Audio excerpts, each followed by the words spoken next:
Commercial ગેસના ભાવમાં ₹42નો વધારો કરતા સુરતના નાગરિકો ઉપર વધુ એક વખત મોંઘવારીનો માર પડ્યો છે। એક તરફ પેટ્રોલ અને ડીઝલના ભાવ સામાન્ય માણસને ખિસ્સું ખાલી કરી રહ્યા છે, ત્યાં હવે ગેસના વધેલા ભાવે ગૃહિણીઓ અને વેપારના બજેટને ખોરવી નાખ્યું છે। સ્થાનિકોનો આક્રોશ છે કે ચૂંટણીઓ પૂરી થતાની સાથે જ સરકારે ભાવ વધારાનો સિલસિલો શરૂ કરી દીધો છે। નાગરિકો સવાલ ઉઠાવી રહ્યા છે કે શું સરકાર વર્ષ 2027માં આવનારી વિધાનસભાની ચૂંટણીઓનો ભાન ભૂલી નથી? નાના હોટલ સંચાલકો, ચાની લારી અને ફરસાણના ધંધાર્થીઓનું કહેવું છે કે જો ગેસના ભાવ વધશે તો તેમણે પણ અઇચ્છનીય ખાણીપીણીના વસ્તુના ભાવમાં પણ વધારો કરવો પડશે, જેનો સીધો અસર બોઝ અને અંતે મધ્યમ વર્ગના ગ્રાહકોને ભોગવવો પડશે।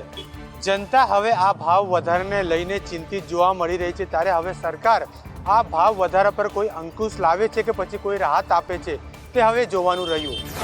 સુરતમાં સીએનજીના ભાવમાં વધારો થતા રિક્ષા ચાલકો હડતાલ પર ઉતર્યા, પેસેન્જરો ચાલતા અથવા બસમાં જવા પર મજબૂર બન્યા।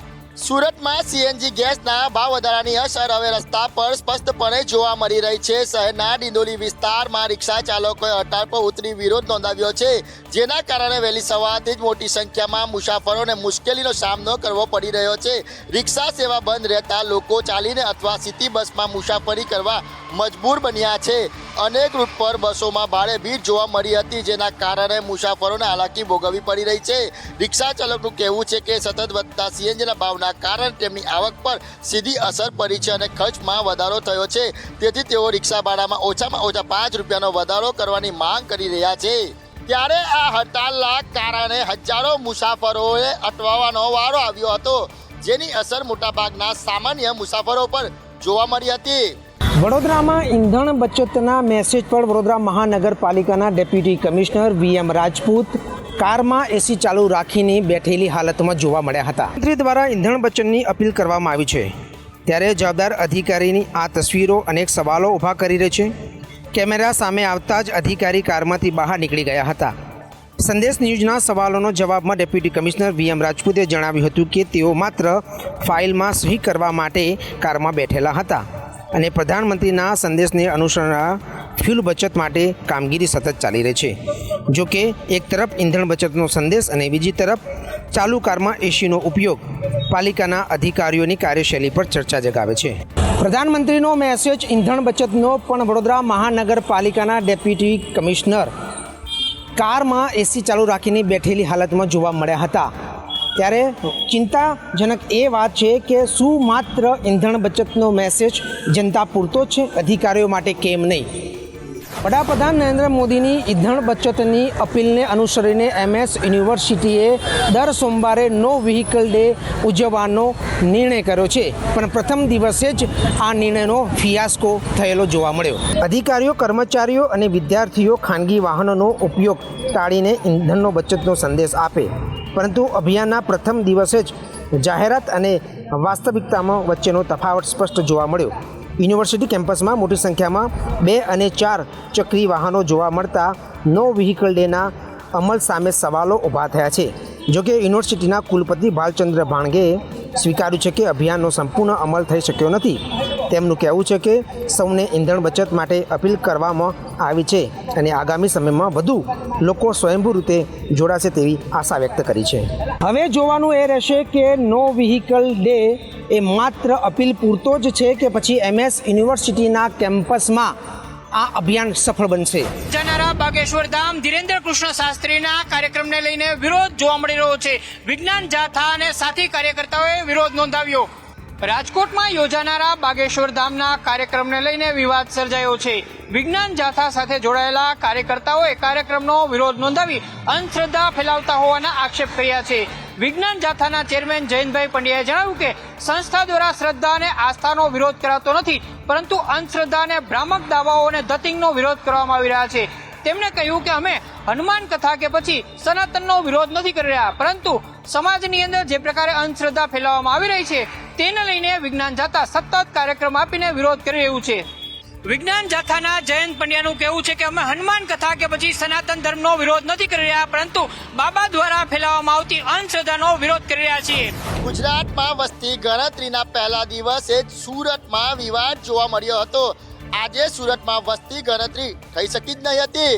ગુજરાત સહિત સમગ્ર રાજ્યમાં આજથી વસ્તી ગણતરીના મહત્વપૂર્ણ એવા પ્રથમ તબક્કાનો પ્રારંભ થવા જઈ રહ્યો હતો, પરંતુ સુરતમાં પહેલા દિવસે જ વહીવટી તંત્રની મોટી બેદરકારી અથવા સંકલનનો અભાવ સામે આવ્યો છે. સુરત શહેરના મોટાભાગના વિસ્તારોમાં વસ્તી ગણતરીની કામગીરી પહેલા દિવસે જ સદંતર બંધ રાખવાની ફરજ પડી છે. આ પાછળનું મુખ્ય કારણ એ છે કે ગણતરીદારોને વસ્તી ગણતરી માટે જે આવશ્યક સાધન સામગ્રી એટલે કે કીટ મળવા જોઈતી હતી તે સમયસર પહોંચી શકી નથી. કીટના અભાવે હજારો કર્મચારી મુશ્કેલીમાં મુકાયા છે અને સરકારી તંત્રના આગોતરા આયોજનના દાવાઓ પર સવાલો ઊભા થયા છે. આટલો મોટો માનવ બળ હોવા છતાં પણ કીટના અભાવના કારણે આજે વસ્તી ગણતરી અટવાઈ ગઈ હતી, જેને લઈને તંત્ર પર અનેક સવાલો ઉઠી રહ્યા છે.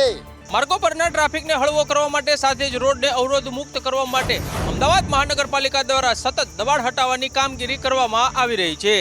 અમદાવાદના ઈસનપુર વિસ્તારમાં આજે રોડ પર થયેલા ગેરકાયદેસર દબાણો સામે કાર્યવાહી કરવામાં આવી હતી. અમદાવાદ મ્યુનિસિપલ કોર્પોરેશનની ટીમોએ ડિમોલેશનની ડ્રાઈવ ચલાવી અંદાજે 22 જેટલા કોમર્શિયલ બાંધકામો દૂર કર્યા હતા. લાંબા સમયથી માર્ગ પર થયેલા દબાણના કારણે વાહન ચાલકોને હાલાકીનો સામનો કરવો પડતો હતો, પરંતુ હવે દબાણ દૂર થતાં માર્ગ વધુ પહોળો અને ખુલ્લો બન્યો છે. દબાણો હટાવ્યા બાદ રોડ પરનો ટ્રાફિક હળવો થશે, સાથે જ વ્યવસ્થા સુધરશે તેવી આશા વ્યક્ત કરવામાં આવી રહી છે. ગાંધીનગર સ્થિત વિદ્યુત કચેરીના ક્લાસ 1 અધિકારી અશ્વિન ચૌધરી એસીબીના છક્કામાં લાંચ લેતા ઝડપાયા. અશ્વિન ચૌધરીના ભ્રષ્ટાચારના મૂળ ઘણા ઊંડા હોવાનું સામે આવ્યું છે. એસીબીની ટીમે ગાંધીનગર અને સુરતના ખાતેના તેમના નિવાસ સ્થાન ઉપર એક સાથે દરોડા પાડ્યા હતા, જેમાં ખાસ કરીને સુરતના પોસ્ટ વિસ્તારમાં આવેલા તેમના રેસિડેન્ટ ફ્લેટ ઉપર તપાસ દરમિયાન એક મોટો આંકડો સામે આવ્યો છે. એસીબીને સર્ચ ઓપરેશન દરમિયાન અશ્વિન ચૌધરીના ઘરેથી રોકડા રૂપિયા 1.76 કરોડ રૂપિયા મળી આવ્યા છે. આ સાથે સોના ચાંદીના દાગીના, લંગડી અને અન્ય વસ્તુ મળી કુલ 2.64 કરોડ રૂપિયાનો મુદ્દામાલ એસીબીએ જપ્ત કર્યો છે. ઉલ્લેખનીય છે કે મૂળ સુરતના વતની એવા ક્લાસ 1 અધિકારીની નિવૃત્તિને માત્ર હવે 8 મહિના જેટલો સમય બાકી રહી ગયો હતો, તેમ છતાં તેઓ લાંચ લેતા ઝડપાઈ ગયા છે. હાલ એસીબી દ્વારા આ મામલે વધુ તપાસ હાથ ધરવામાં આવી છે. એસીબીના આ કાર્યવાહીને લઈ અન્ય ભ્રષ્ટ અધિકારીઓમાં પણ ફફડાટ વ્યાપી ગયો છે. સૌરાષ્ટ્ર સહિતના દરિયા કિનારાઓમાં 40થી 60 કિલોમીટર પ્રતિ કલાકની ઝડપે પવન ફૂંકાવાની આગાહી કરવામાં આવી છે. તો આજે તાપમાન 42 ડિગ્રી રહ્યું. સમગ્ર ગુજરાતની અંદર આગામી 4 થી 5 દિવસ સુધી સાર્વત્રિક વરસાદની આગાહી હવામાન વિભાગ દ્વારા કરવામાં આવી છે. હવામાન વિભાગે આ 5 દિવસમાં હળવાથી મધ્યમ વરસાદની આગાહી કરી છે. સાથે વીજળીના કડાકા સાથે પણ કેટલાક જિલ્લાઓની અંદર વરસાદ થશે. તો પવનની ઝડપ 40થી 50 કિલોમીટર પ્રતિ કલાક અને દરિયા કિનારા ઉપર 60 સુધીની ગતિ વધી શકે છે. સૌરાષ્ટ્ર અને કચ્છમાં પવન સાથે વરસાદની આગાહી કરવામાં આવી છે. તો આગામી 3 દિવસમાં તાપમાન સ્થિર રહેશે અને કેટલાક જિલ્લાઓની અંદર તાપમાન 2 થી 3 ડિગ્રી સુધી નીચે જવાની આગાહી પણ હવામાન વિભાગ દ્વારા કરવામાં આવી છે. છેલ્લા 24 કલાકમાં સુરેન્દ્રનગર, અમદાવાદ અને ગાંધીનગરમાં 42 ડિગ્રી આસપાસ તાપમાન નોંધાયું છે. આગામી 5 દિવસ રાજ્યમાં સાર્વત્રિક વરસાદની આગાહી હવામાન વિભાગ દ્વારા કરવામાં આવી છે. તો આજે પણ તાપમાન ઊંચું રહ્યું. ચોમાસાને હવે ગણતરીના દિવસો બાકી રહ્યા છે, ત્યારે સત્તામાં આવેલા નવા હોદ્દેદારોએ પ્રી મોન્સૂન કામગીરીનું નિરીક્ષણ શરૂ કર્યું છે. વડોદરા શહેરમાં ચોમાસાની પૂર્વ તૈયારીના ભાગરૂપે પ્રી મોન્સૂન કામગીરીની સમીક્ષા તેજ કરવામાં આવી છે. વડોદરાના સમા કેનાલ પર આવેલી ભૂખીકાસનું મેયર ગીતાબેન મકવાણા, સ્થાયી સમિતિ ચેરમેન વર્ષા વ્યાસ સહિત કોર્પોરેશનના ઉચ્ચ અધિકારીઓ દ્વારા નિરીક્ષણ કરવામાં આવ્યું હતું. આ મુલાકાત દરમિયાન કાંસની સફાઈ અને તેમાંથી ગાળ દૂર કરવાની ચાલી રહેલી કામગીરીની સઘન ચકાસણી કરાઈ હતી. ચોમાસા દરમિયાન શહેરમાં ક્યાંય પણ પાણી ભરાવાની સમસ્યા ઊભી ન થાય અને વરસાદી પાણીનો ઝડપી નિકાલ થાય તે માટે મેયરે અધિકારીઓને સ્થળ પર જરૂરી સૂચનાઓ આપી હતી.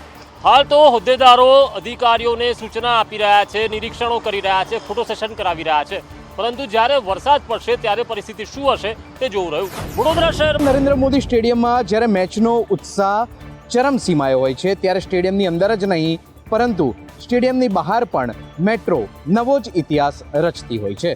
આઈપીએલની મેચોએ અમદાવાદ મેટ્રોની કમાણી અને મુસાફરોની સંખ્યાના તમામ જૂના રેકોર્ડ તોડી નાખ્યા છે. માત્ર એક જ દિવસમાં આશરે 1,95,000 જેટલા મુસાફરોએ મેટ્રો ટ્રેનમાં મુસાફરી કરી અને એક નવો જ રેકોર્ડ સ્થાપિત કર્યો છે. ક્રિકેટ રસિયાઓના આ ઘોડાપૂરને કારણે મેટ્રો પ્રશાસનને માત્ર 24 કલાકમાં જ 30 લાખ રૂપિયાની બમ્પર આવક થઈ છે.